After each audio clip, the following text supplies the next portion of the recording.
रक्षा कवच है। अब मुझे नींद आ रही है, मैं सो जाता हूँ। ओम नमः शिवाय।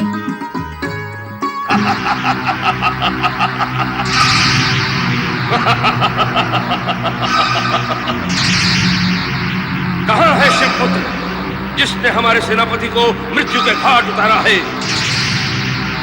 कहाँ है शिवपुत्र? कहाँ है वो शिवपुत्र? वो शिव के रक्षा कवच में सोया हुआ है। यही है वो शिवपुत्र, यही है।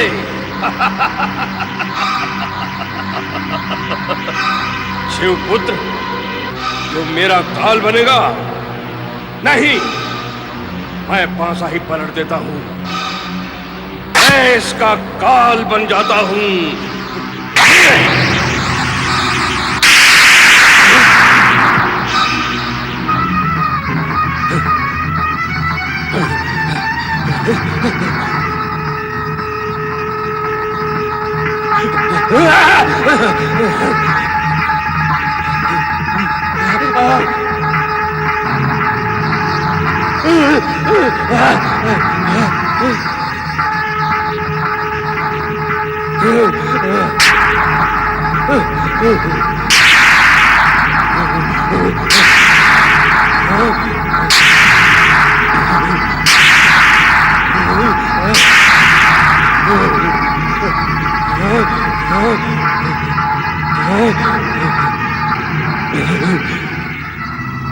हर हर महादेव, हर महादेव।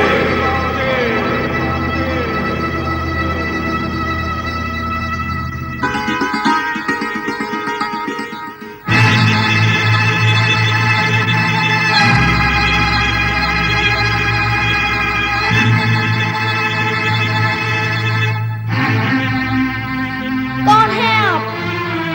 कहां से आए? यहाँ किस लिए आए?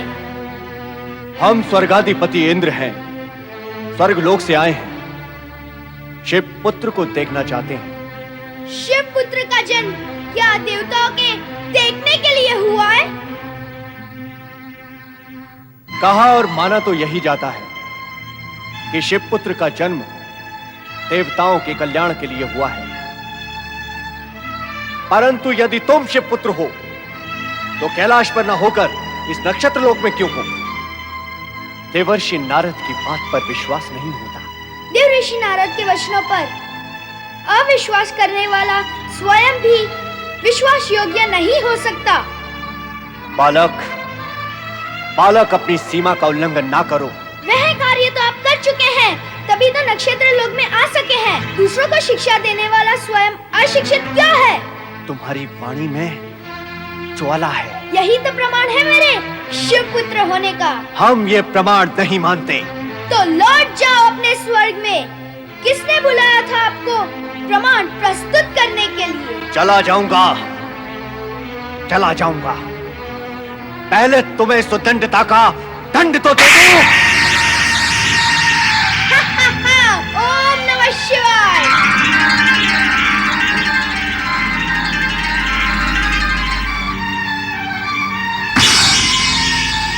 ओम नमः शिवाय। सावधान इंद्र, तुम अपने शत्रु तारकासुर का वध करने वाले का ही वध कर रहे हो। यही तो शिव पुत्र कार्तिकेय है जो तुम्हारे शत्रु तारकासुर का वध करेगा और जिससे पूरी मानव जाति व देवगण का कल्याण होगा। शिव पुत्र होने के नाते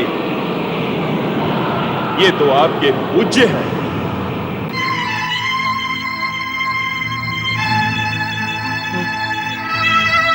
क्षमा करें कुमार कार्तिकेय, मुझे क्षमा करें। ब्रह्मवश मुझसे अपराध हुआ है। कार्तिकेय से क्षमा याचना करने के पश्चात इंद्र के संदेह का समाधान हो गया। कार्तिकेय साक्षात शिव शक्ति के अंश हैं तथा शिव पार्वती की ही भांति सुंदर, तेजस्वी, ओजस्वी और स्वयं में संपूर्ण है। देव और जन कल्याण के लिए जिनका जन्म हुआ, जो सुखदाता है, किंतु माता पार्वती इस सत्य से अनभिज्ञ है कि इस जगत में उनके यशस्वी पुत्र का जन्म हो चुका है। भगवान भोलेनाथ शिव शंकर की जय। भगवान शिव शंकर और माता पार्वती की ओम नमः शिवाय।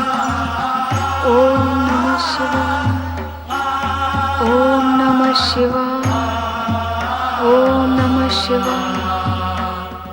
ओम नमः शिवाय। ओम नमः शिवाय। ओम नमः शिवाय। ओम नमः शिवाय। ओम नमः शिवाय।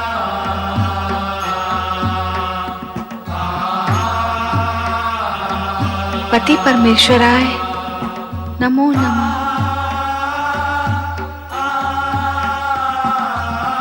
हाथ में पुष्प, मन में प्रेम भाव, फिर मुख पर विषाद क्यों देवी? मैं स्वस्थ हूँ स्वामी। एक शुभ समाचार सुनो और स्वस्थ हो जाओगी। कैसा समाचार स्वामी? जिस पुत्र की प्राप्ति के लिए तुम वर्षों से ललायत थी, अब वो 10 वर्ष का कुमार हो चुका है।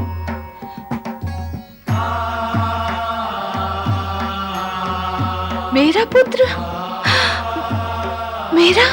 हाँ देवी, तुम्हारा पुत्र, जो 10 वर्ष पूर्व अपनी माँ बस स्वामी बस।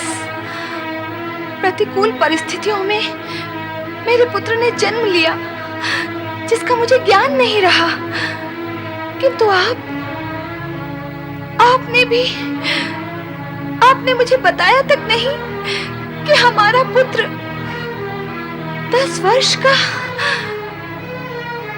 मेरे साथ ये अन्याय, एक माँ के साथ। शांत हो जाओ देवी, शांत हो जाओ। तुम्हारे मन की पीड़ा को मैं समझ रहा हूं। तुम भी उस समय की परिस्थिति को समझने का प्रयत्न करो, जिसके कारण यह अप्रिय घटना घटी। आप सर्वशक्ति संपन्न हैं।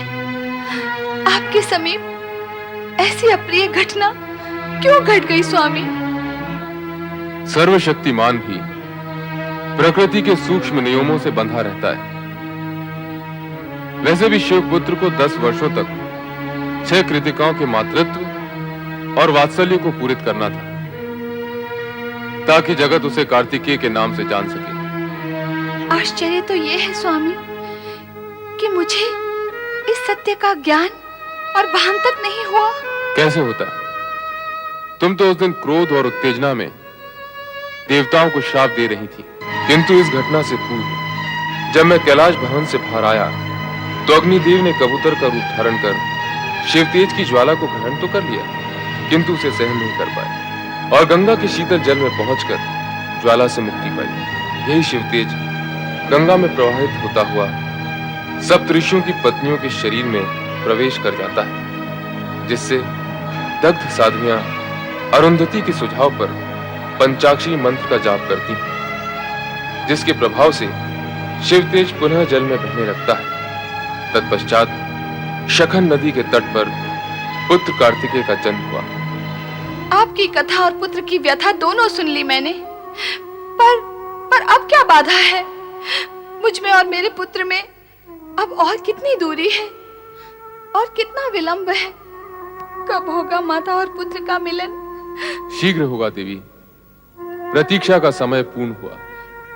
प्रतीक्षा भी आपने ही की है, मुझे तो उसका अवसर ही नहीं दिया आपने। बताइए कब मिलेगा मुझे मेरा पुत्र? अब तो उसके बिना एक एक पल भारी हो रहा है।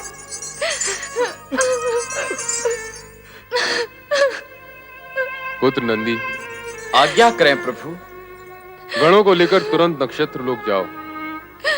कृतिकाओं को हमारा संदेश देना और कुमार कार्तिकेय को शीघ्र लेकर आओ। आपकी आज्ञा का पालन होगा स्वामी।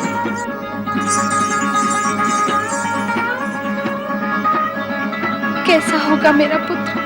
मैंने तो अपने लाल को अब तक देखा ही नहीं। एक बार आ जाए मेरी बाहों में तो मैं उसे इतना स्नेह दूंगी जितना जगत में किसी माँ ने न दिया होगा। मेरा पुत्र, मेरा कार्तिकेय।